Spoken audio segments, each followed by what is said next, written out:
Alright, we're still working on the hand. Let's grab the fingertips and Control E to extrude them. Again, that's that hotkey that I got set up. And then I'll average them once.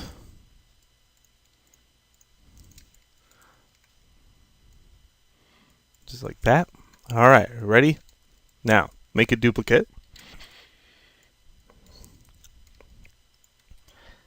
And we're going to mesh smooth this. Okay, let's undo that just for a sec.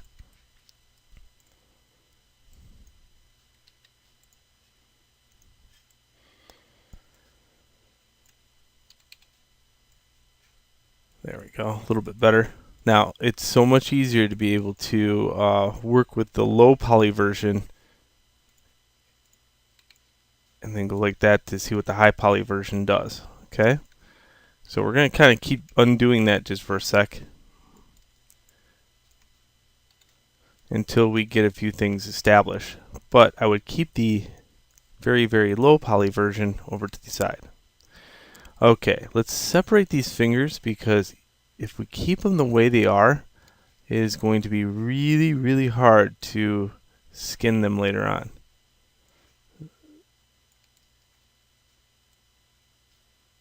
I know fingers are closer together than that, but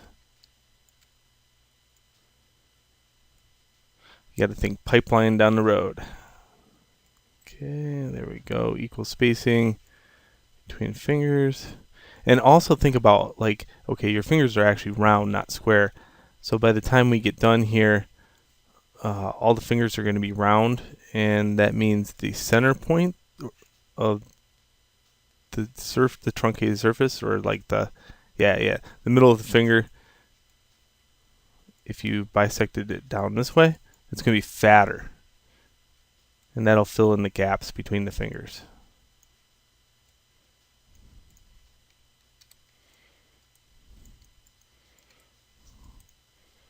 And you can fake smooth by hitting 3. That's fake smooth, by the way, in case you are unfamiliar with the fact that it is fake. Alright, Control R. I tell students that because really, a lot of times they'll just leave their model like fake smoothed, and it's just, ask any modeler. That's just one of those things you want to stay away from.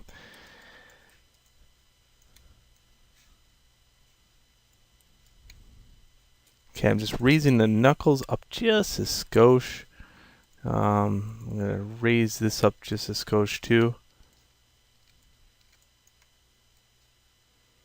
Like that. So it's got this type of deal.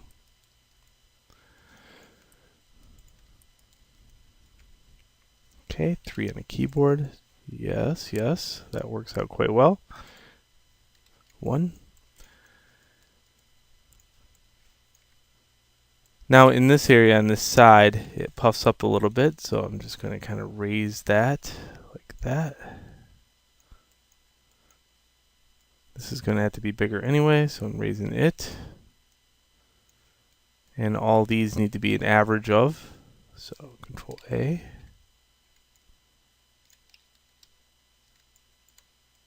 Okay, undid that.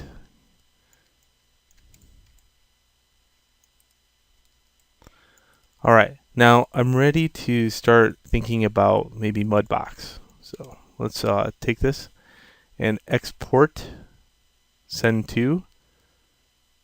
I'm going to send to a new scene where there's just a hand.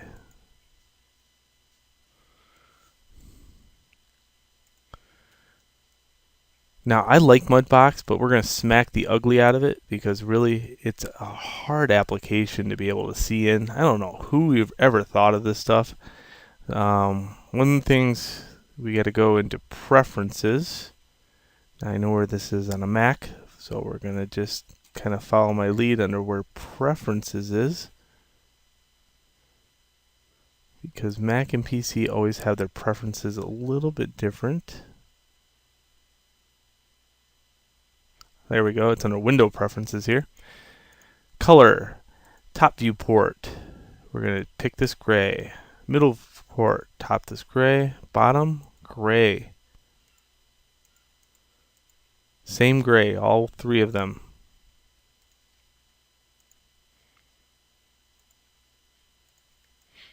Okay, it's a little bit better.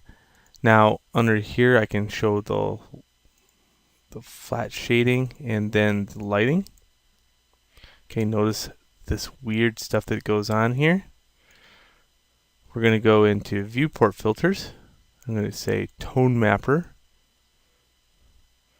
That lightens it up some.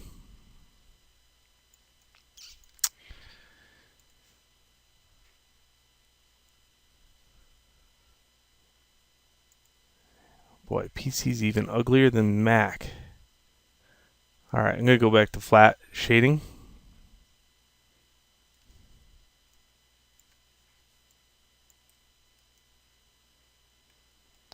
And there's only a couple things I need to do in here anyway, so I'll try to bear with it. Shift D to take this and smooth it out some. Then I'm going to use the grab tool and make sure symmetry is off.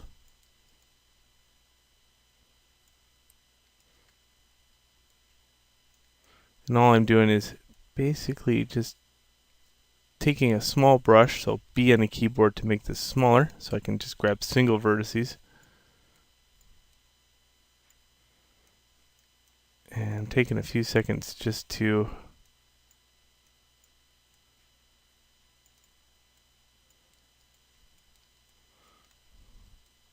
screw this hand up a little bit.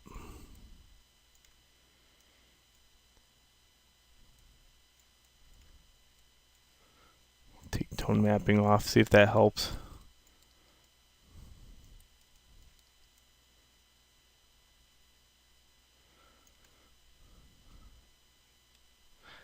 Like way back when, I bought like 24 copies of ZBrush when it was like $50, which was nice because now it's like $700.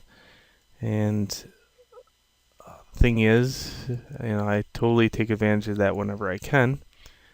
And I'll tell you that most students don't have one copy of ZBrush, let alone 24.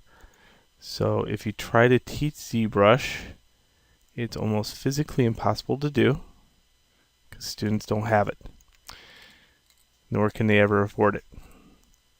Okay, see how the brush is really big and the hand really, really small? Okay, let's do something. Okay, I'm just going to page down once, and then I'm going to send to Maya.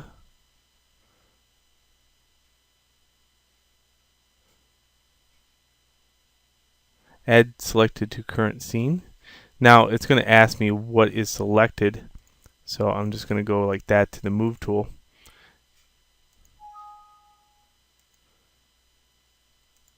And what it's going to do is import it right here. Alright, now that's not too bad, really. Like as far as low poly mesh is concerned, wow, that turned out pretty good. Okay, so what it's lacking is this.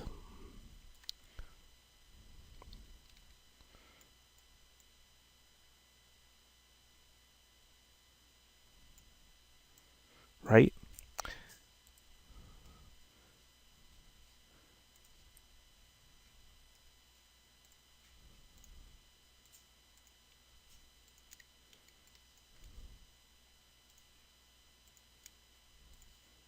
Just moving this out. So this is best done by hand. Get it? Because it's hand? Yeah. It's a lame teacher joke. I know.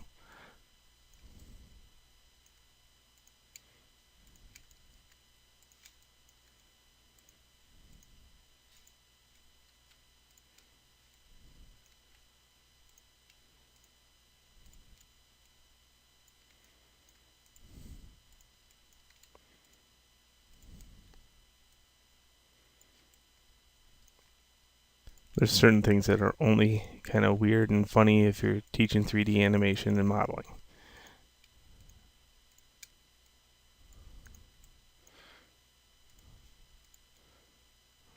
Okay.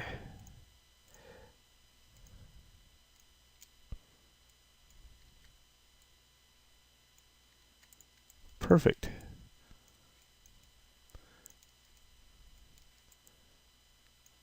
Now, this hot mess back here, right? So 7, 4,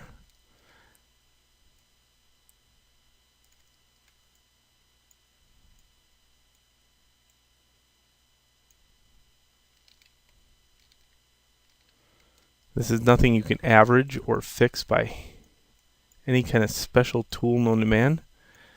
It's something you just have to fix. You got it, by hand.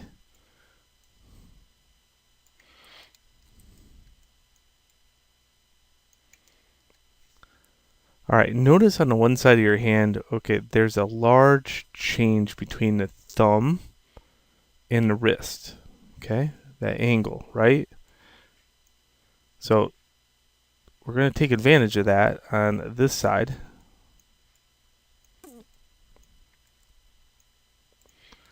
But the other side, if you look at it, it goes perfectly snug up against the wrist. So it flows nicely into that wrist. And the wrist flows right into the pinky.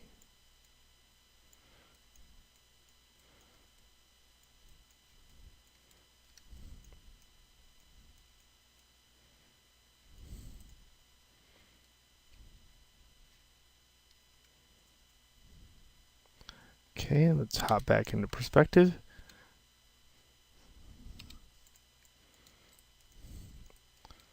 And there we go. All right, now let's look at this and how we're going to attach it back to the wrist and blend it all together in the next video.